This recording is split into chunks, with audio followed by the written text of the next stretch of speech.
السلام عليكم asxaabta videogan kusoo dhawaada waxaan uga hadli doonaa sida miisaankaaga iskaga dhimi kartid bishan Ramadaan Ramadaan wuxuu bilaabanayaa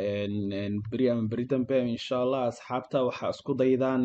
bishan ka faa'iideyso waa bishii Qur'aanka soo degay waa bisha ducooyinkaaga la aqbalayo oo wax walba oo muxuu ahaa wanaagana waa isbedelkana waa bisha lagu bilaabo haddii aad ku dartid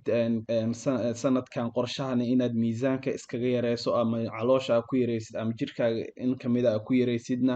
waa meelaha muxuu ahaa bisha ugu wanaagsan aad ku bilaabi lahayd waaye marka waxaan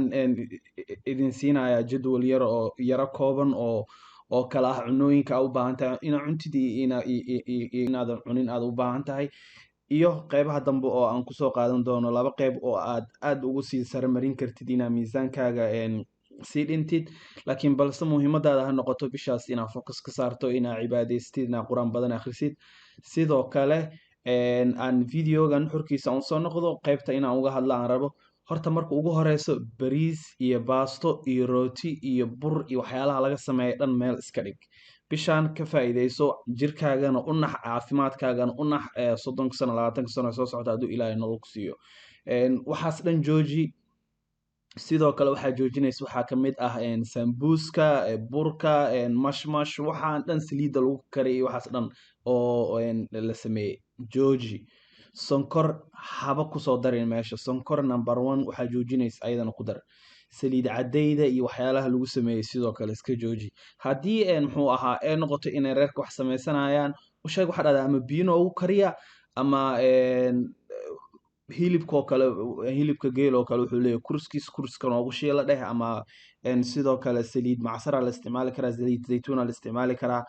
haddana waaba qaaliyoodoba cadayda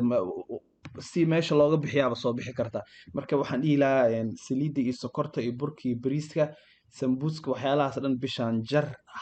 naftaadana khiyaanin adiga dhan iska jooji okay hadda waa garanaya waxaa leedahay niyo maanta dhanan soo naay maxaa cunaya okay waxyaalaha ugu muhiimsan ani aan ku dhihi lahaa waxaa kow ka ah horta khudaarta nooc walba ee iskugu jirto cagaarkeeda noocyadeeda kala duwan kulli fruitiska sida qaraha babaayga canuuniga geedaha dhan ee fruitiska ee kala duwan bambeelmada ee dalkeena laga helo sidoo kale waxyaalaha aad isticmaali karto waxaa kamid ah kabashka dhowr nooc uu kala leeyahay isagoo guduudan iyo isagoo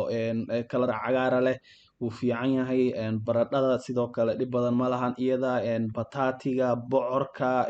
koostada qajaarka waxyaalahaas dhan waa ku furan yihiin okay waxyaalaha kale oo borotiinka aad u isticmaali karto waxaa kamid ah kalluunka hilibka noocyadiisa kala duwan hilib geel ha noqdo lo ha noqdo ari ha noqdo geel ha noqdo kulli waa isticmaali kartaa kalluunka doorada ukunta kulli isticmaal sidoo kale timirta marka afuraysid 1 iyo 2 iyo 1 iyo 3 ka badan ku afurin sidoo kale waxaa isticmaalaysaa saliid zaytuun subag ama saliid macsaro waxyaalahaas isticmaal wax yar hadaa isdhahdid waxa u baahan tahay carbohydrate badan qamadiga isticmaal isagana ha isku sii badinin ama waxyaalaha qamadiga laga sameeyay roodhida kaliya ee ku furan waxa waa hadaa qamadi isticmaalaysid haddii kale iyada xitaa meesha ka bixi avocado aad iyo aad u fiican tahay 99% waa ogahay dadka Soomaali jooga way adag tahay in la helo laakiin haddii aad joogtid dalalka dariska ama meelaha kale aad buu raqiisan yahay marka laba qeyb aan kusoo gabagabeyn lahaa haddii aad rabtid in aad miisaan dhimistaada markaa intaas samaysid aad u sii xawli kasii dhigtid oo qof aad u buuran aad tahay waxaa isticmaashaa qal apple cider vinegar alhaa waa isticmaali kartaa afurka hortiis laba qaado glass biyo ah ku darso sidoo kale haddii aad rabtid laakiin si extreme ah asagana inaad si xawli ah u dhintid miisaankaaga waxaa asagana joogtaysaa sinjibiil iyo liin dhanaan iyo qalka inaad isku dartid oo xilliga aad sariirta seexanaysid oo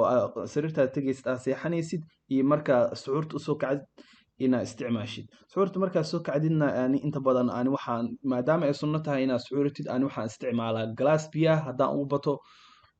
adi waxaa ka dhigan kartaa glass caana ah waxaa ka dhigan kartaa 3 xabo 2 xabo timir ah timirtana aad ha iskugu badinin